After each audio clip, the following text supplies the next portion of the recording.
Welcome back to Bravo Breaking News. I am your host, Kim, and it is time for another episode of Unpopular Opinions, my weekly show where I break down all of the top Bravo news and moments you need to know and give my opinion on them all. That's my opinion! Now, before I go any further, if you are watching on YouTube, you might notice I look a little different, and I am encouraging everybody to keep their unpopular opinions about my hair to themselves because, yes, I decided to try something new. I took a risk. It did not work out. It is going to get fixed. So please save your opinions for the finished product. I guess, that's what you get for trying to take a risk. It's a journey. We'll get there eventually, I hope. But this week, just bear with me. Okay, I feel like I come on here every week and say the same thing, but honestly, this season of Summer House is firing on all cylinders. I am obsessed. Everybody in the cast is absolutely bringing it, whether I like them or I don't. Jesse Solomon. But I have a lot to say about this week's episode. We also got the Southern Charm reunion part 2, where Craig spilled more about his breakup with Paige, and we finally got some answers to JT and Vanita, though I'm still confused. We also have some other updates from throughout the Bravo universe, and I am going to mention it all. But before I dive in, make sure you guys hit that subscribe button so you don't miss any more Bravo breaking news. Okay, I must start off with the big news that came out this weekend, and that is Paige DeSorbo made it into the New York Times.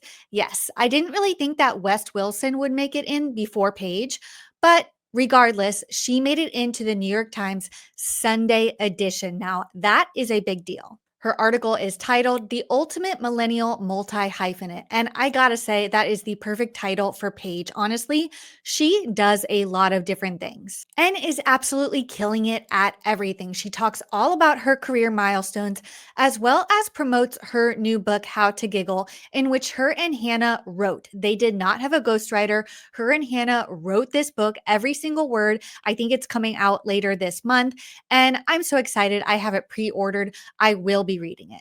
But she also does share some interesting details about her relationship with Craig. So let's get into it. The article reads, the former couple made some pointed remarks about each other on shows that aired in recent weeks. Mr. Conover said on a Southern Charm reunion that he was shocked by the breakup. In a conversation with Sierra Miller on Summer House, Miss DeSorbo asked, am I dating a secret hater? But Miss DeSorbo downplayed the drama between them. No one did anything, she said. It wasn't a bad thing. I think we both were just being really mature and saying what we want and what we didn't want. And I think that's extremely powerful to be able to voice how you're feeling in real time and what you want for your future. I'm proud of myself for making a tough decision, even though the public was like, you're wrong, you'll never find another person again, Miss DeSorbo said. She said she had been heartened by the reaction of many of her female fans who have written to her expressing how grateful they are to see a woman on TV willing to stand strong in what she wants. I am really thankful for the women that supported me and saw what I was going through, she said. Now, I have to admit, if you guys have been watching me from the beginning, I have not always been 100% Team Paige in this breakup. I've definitely flip-flopped a little bit, but right now I stand firmly on Team Paige. I mean, I think as we are watching these seasons progress, she is being very straightforward and blunt to Craig about how she feels. And while when she did announce the breakup on Giggly Squad, she did kind of make it seem like it was mutual, at the end of the day, I truly believe nothing major happened. No cheating happened. There were really no major issues in their relationship other than the fact that, I don't know, the support for each other just wasn't there and they really didn't want to focus on the same things at this time in their lives. Regardless, I think it's safe to say that Paige is moving on. I am so happy to see her in the New York Times as her star continues to rise, and I think it's only going to get bigger, guys. Okay, speaking of Paige, let's move on to talk about this week's episode of Summer House because my disdain for Jesse Solomon just continues. In case you missed it last week, I did go on a rant how Jesse Solomon is basically, I don't know, ruining part of the show for me, though he is definitely bringing the drama. He is definitely giving the ick. The way he is moving with his relationship with Lexi is beyond disgusting, and this week just proved that further. He did end up going exclusive with Lexi, like I said last week. But he failed to mention Toegate. Yes, I am officially calling this Toegate because, of course, we all know Jesse Solomon got his toe sucked in the house 2 weeks ago. The next week, he decides to make things official with Lexi and leave that important detail out. Now, I know that I have shared that I wasn't sure about Lexi in the past. She came on the show. I kind of thought she was just using it for fame, but it definitely to me really seems like she actually likes Jesse and would love to make this work. Jesse, however, just makes it absolutely impossible. I feel so bad for Lexi. I think she was in it. I think she was really excited to be with him, whether it was for fame or not, whether it was to have a fun summer on the show or not. I think that what Jesse did to her is completely unfair. On the Summer House after show, Lexi even revealed that that night that they made it exclusive, they had sex for the first time and he said, "I love you." How dare you do all of this knowing what you have done the previous weekend? Not only the toe sucking, but the flirting with Sierra. I mean, I can't imagine Lexi watching those episodes back now and what she thinks seeing all of this. She has posted a couple TikToks that definitely make it seem like she is not happy with what she saw. And spoiler alert, I'm pretty sure Jesse and Lexi are no longer together. I wouldn't be surprised if they last even till the end of the summer at this point. I think that he ruined any chance of a relationship before it really even began. So I don't know. I'm really glad that the girls came together and told her about it at the kickball game, or else she would have been completely blinded until now. Okay, another update about this week's Summer House. So, of course, we all saw Lindsay completely lose it when Gabby told her that Lil, Carl's date, or whatever we want to call her, was actually DMing Carl last summer. Lil definitely said it was last summer at the soft bar event to Gabby. So, I don't blame Lindsay for reacting the way she did. She even says, "Oh, I saw Carl DMing somebody his phone number last summer. That must have been her." She freaks out. Next week, we're going to see her freak out on Carl. But Lil actually dropped some receipts on Instagram stories, proving Lindsay completely wrong. She posted a screenshot of her DM with Carl that circles the date October 21st. She says, hey, I don't know who taught y'all your months, but when I learned them in school, October comes after August. XO. Okay, yes, she kind of proves Lindsay wrong with this DM, but she never said that they DM'd in October. She actually said it was over the summer. So either she forgot or was kind of like not remembering in the moment. I don't know, but I feel like she kind of created that issue for herself and now she has to clean it up. So I do think that Lindsay did overreact a little bit about Carl when this actually isn't in fact true. I bet it will get brought up at the reunion though. Okay, speaking of Carl, I got to talk about Soft Bar for a second because, of course, we saw the event in last week's episode. And do I love the whole cast coming out to support him and supporting this idea? Yes. Do any of them think it is a good idea? No, and I am right there with them. Carl, we've seen this time and time again with Bravo celebrities either coming out with an alcohol line or, opening a brick and mortar bar, Shorts and Sandy's, that didn't end up so well. So the fact that Carl is deciding to do this without the thing that Jesse Solomon said has the most profit margin in a bar, which is alcohol, is definitely a major risk. I don't know, guys. I am Team Lindsay on this one when she said last summer, point blank, that a brick and mortar business was not a good idea. And I just feel like Carl has nobody around him at this point to tell that to his face. Everybody's being beyond supportive. They're like, listen, do what you want to do, but I don't really want any part of it. But Lindsay was actually telling him the hard truth that he needed to know. Update, it was supposed to be open in January. Carl did say on the after show that it is supposed to open sometime this summer. However, they are still crowdfunding, guys. And what that means is they are taking investments from anybody, You could be a regular person on Instagram, go to the link in their bio and donate money. But here's the thing. They are not even close to their goal. First of all, their goal is $1.24 million to open this bar without alcohol. I mean, I knew opening a brick and mortar, bar, restaurant, store, whatever it is, does take some money. Does it take $1.24 million?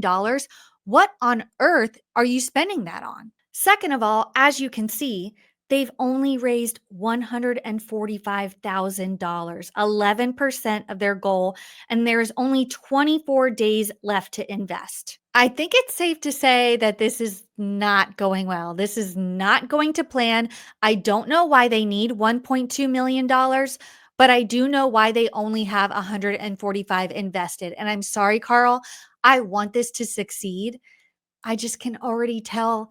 I don't know. I'm very uncertain about this. Carl says he's actually put up over $100,000 of his own money. Is that included in this already? Because that means that you've only raised $40,000.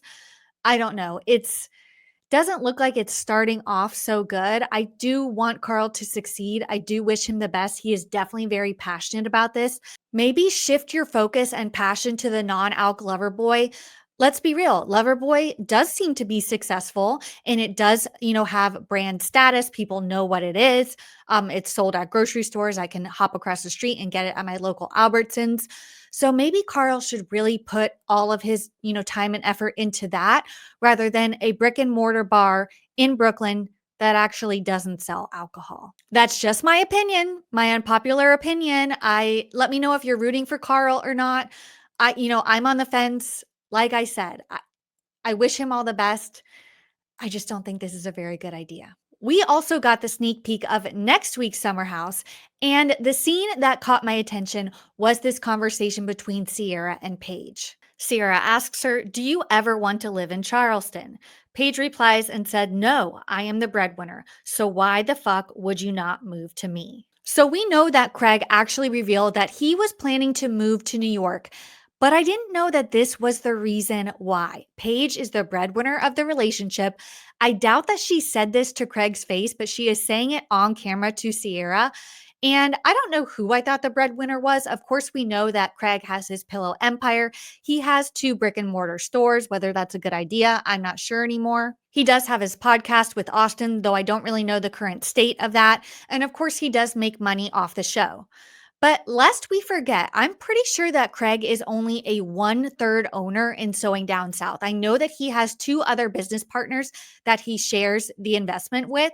So he's not making all of the profit that Sewing Down South is actually making. I also definitely don't think that his salary from the podcast is near what Giggly Squad is. Giggly Squad is extremely successful. And in case you didn't know, going on tour is the biggest way for these people to make money. Anybody that goes on tour is making bank from these tours, and not only from a portion of ticket sales, but from the merch. I've been to a Giggly Squad live show. That merch line is out the window, and they are making bank from that. Of course, Paige has so many other business opportunities. We saw she just launched a Tresemme commercial. She does her Amazon Lives every week, and she has so many other brand collaborations. I guess it doesn't surprise me that she is the breadwinner, but I don't know. I guess she kind of has a point. Let me know what you guys think in the comments. Okay, let's move on to the Southern Charm reunion because we got the final episode of Southern Charm. And I gotta say, it definitely wasn't its strongest season, but a lot did happen. Craig, of course, revealed some new information about the breakup. He says he did, in fact, buy her a ring. He revealed on Watch What Happens Live that he actually returned it that morning that he filmed Watch What Happens Live, which seems a bit late. I guess he was holding on to it for whatever reason. But we didn't get a ton of new information, though he still won't answer the question of whether Paige actually cheated on him. Andy brings it up and he just refuses to answer. He's like, whoa, whoa, whoa, I'm not going there. I'm not touching this story. I never said anything. I don't know. I feel like at this point, this would be the time to speak up. Andy is asking you directly to your face whether it happened. And if you know whether it did or not, I feel like now is the time to speak up. He also reveals that Paige has completely cut him off. They do not talk, they do not communicate. And honestly, I don't blame her. I don't know. Craig kind of becomes the punching bag. Everybody says that they're scared of him, that he definitely has a temper, that he needs to learn to reel in. And he kind of starts to gaslight Austin, like Austin's basically like, I don't like the way that you talk to me or the way that you do things. And Craig's like, well, I can't help the way that you perceive my actions.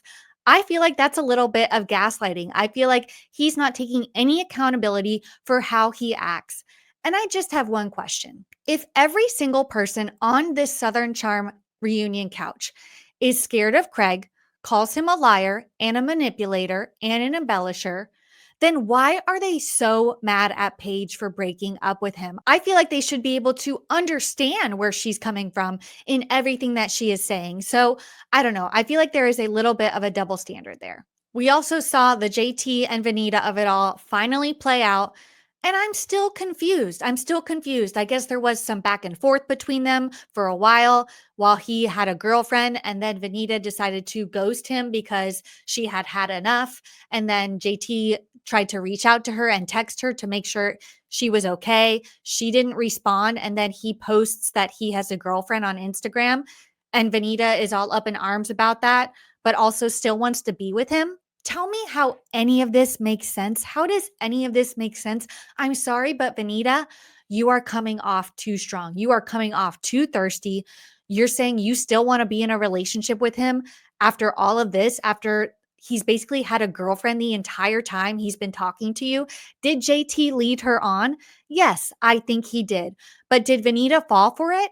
Yes, I think she did. She is all pissed off on the couch. Then she said she wants to be with him. And then she has the nerve to go in and bring him a drink in his dressing room.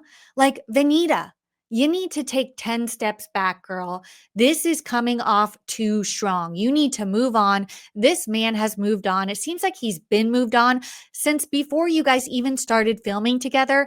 I don't know why she wants to be with this man so much, but girl, please find somebody else. You can do so much better than JT. And I encourage you to please just find somebody else. Another interesting moment that we got on Watch What Happens Live this week was when Madison was on with Carl.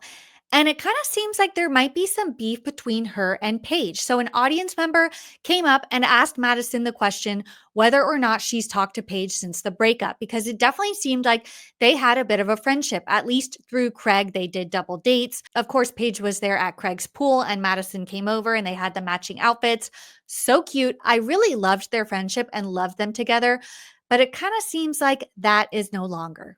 Madison replied and said, "Of course, I always loved Paige and I always will. I just haven't heard from her since they broke up. I did reach out, got ghosted, and then she actually didn't congratulate me on my pregnancy. So I thought, well, maybe the silence is enough for me, and I hope no bad feelings." I don't know. It definitely seems like maybe Paige should have replied to Madison. I feel like these cast members are drawing too firm of a line in the sand when it comes to this breakup. Like, it's okay to still be friends with some of the people on the other cast. You don't need to hate every other person on that cast just because Craig and Paige broke up. I think it's getting to be a little much. I posted this on Instagram, and Bravo, if you're listening, we need to make it happen because we need an entire episode of Watch What Happens Live at BravoCon this year dedicated to the Southern Charm versus Summer House feuds. I mean, they go well beyond Paige and Craig. While I would love to see Paige and Craig sit on that stage and go at each other, there are so many other feuds going on. I mean, we have Kyle and Craig, Madison and Paige. We can reignite Lindsay and Austin. I mean, the list goes on and on. Sierra and Austin. I mean, I would absolutely love to see it. I think we need to make it happen. Speaking of Lindsay, I don't know if you've seen on Instagram, but it definitely seems like she has been hanging out with Aaron from Real Housewives of New York quite a bit lately. Now, could this be signaling a shift from Summer House to Real Housewives? So, Erin welcomed a baby boy just recently, just last week. She had a baby shower, and Lindsay was in attendance. They posted a really cute photo together. Lindsay brought her daughter Gemma to the baby shower. It was beyond cute. And this isn't the first time that they've hung out because they've posted together quite a bit actually recently. Also, Andy did reveal in an interview that he did bring up Paige and Lindsay in a conversation about Real Housewives of New York. Now, let's be real.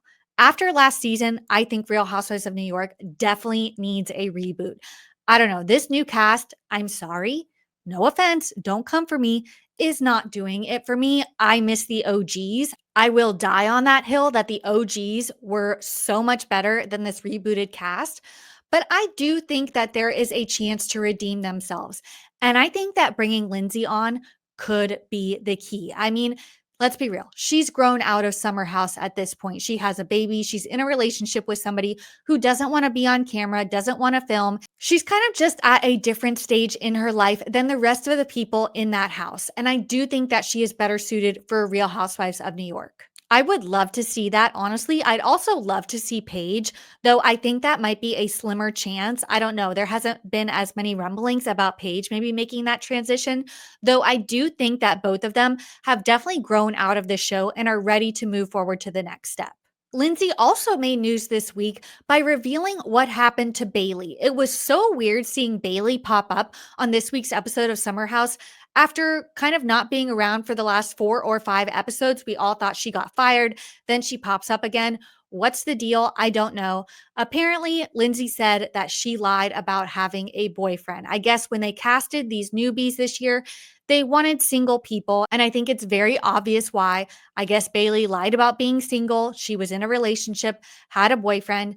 And so production got mad at her and kind of, I don't know, cut her off, except for these special events in the city. I don't know, but I'm glad we finally got an answer about that. Okay, now let's jump over to Beverly Hills, West Hollywood, because there are a few updates coming from that area. The first of which is from Britney Cartwright. So, in case you guys missed it, a few months ago, it was announced that Britney was actually going to be opening her own bar called Brits.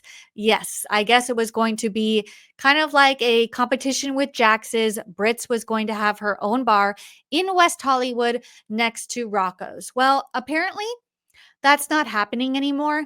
And I think it is a blessing in disguise because we're talking about Carl's bar and how that's probably not going to work out. And I doubt Brit was either, but she definitely wasn't as much in the hole with this one. She wasn't as invested in it as far as money. Just like Jax's, she was simply kind of taking part of Rocco's, an existing bar in West Hollywood, and turning it into kind of like this Brits like pop-up bar, whatever it is. So I guess Rocco's decide to sell their ownership of the bar, didn't let Britney know, and Brits is no longer happening. I'm sorry for maybe like the 10 people that were looking forward to this bar opening or thought it was a good idea. Don't get me wrong, love Britney. Do I think this was a good idea? No. So while she's probably bummed out about it and kind of wanted her own kind of place away from Jax's, which obviously she probably doesn't want to set foot in anymore, I don't blame her. I think this is a blessing in disguise, Britney. So sorry, but RIP to Brits. This week's final story has to do with the Real Housewives of Beverly Hills, and particularly Garcelle, because of course, last week, Garcelle announced that she was not returning to the Real Housewives. I shared my thoughts on it on last week's episode. In case you missed it, will I miss her? Not really. I think she is too normal for the show. I think she is too level headed for the show. That's a compliment. I'm trying to give her a compliment. She's just not crazy or delusional enough to be on reality TV, in my opinion. And I wish her all the best in her success. But a former Real Housewife of Beverly Hills producer is actually coming to bat for Garcelle after people started talking badly online. Former producer Patrick McDonald posted this video on Instagram. I also want to quickly touch on Garcelle announcing her departure from the show because I've seen some wildly negative things said about her online. I could go on for days about what a pleasure Garcelle was to work with, but if you really want to measure the character of a Real Housewife, ask the crew members who they like to shoot with the most. You can learn a lot about a person by the way they treat the people that they think can do nothing for them. Any morning when the crew found out that we were spending the day with Garcelle, they were ecstatic. And they most definitely do not feel that way about all of the ladies on the show. And I'm so proud of Garcelle for prioritizing her life over a television show. He also shared this kind of behind the scenes footage from their trip to St. Lucia while he is hanging out with Jennifer Tilly, Sutton, and Garcelle in their villa. Now, I gotta say, this says a lot about Garcelle and Sutton. I always kind of thought that Garcelle was obviously a pleasure to work with. She is extremely successful and has been in the industry for a while. Though we've seen kind of Sutton's antics on screen, she hasn't really been privy to the industry in her past, so I would question how she is behind the scenes. However, I think that this guy makes it clear. I don't know if it's just by association, but it definitely seems like Sutton, Garcelle, and Jennifer Tilly are pleasures to work with. They, hang out with production crew behind the scenes. They treat them well. He said he always enjoyed doing scenes with them and showing up to their house, looking at the call sheet, knowing that that's where they were going to be today. And that definitely makes me happy. He says, not other housewives are like that. So I am very curious to know who you guys think might be the worst housewife production has to work with. Let's keep it to Real Housewives of Beverly Hills. I'm interested to see what you guys think and who he might be referring to. I don't know. I gotta say, even though I am liking her this season, maybe Erica Jane? I don't know. I mean, she definitely seems to have like a high standard for things. So I don't know if that kind of plays off when she's working with production. I don't know. It's a really interesting kind of like side shade for him to throw. But hey, I mean, at the end of the day, he is standing up for Garcelle and showing us and telling the viewers how great she is. So even though I, as a viewer, may not miss her, it is clear that production will really miss working with her. And I think that's a great way for her to go out. So that's it for this week. Again, a lot going on in the Bravo world. Honestly, they keep us fed. And guys, next week, we have the premiere of The Valley. And fingers crossed, I'm going to try to make it to the premiere watch party. So hopefully I have more tea to bring, not next week, but the week after the premiere and the party. And there's going to be a lot more Bravo news coming up as well. So make sure you hit that subscribe button. Thanks for tuning in, and I'll see you guys next time.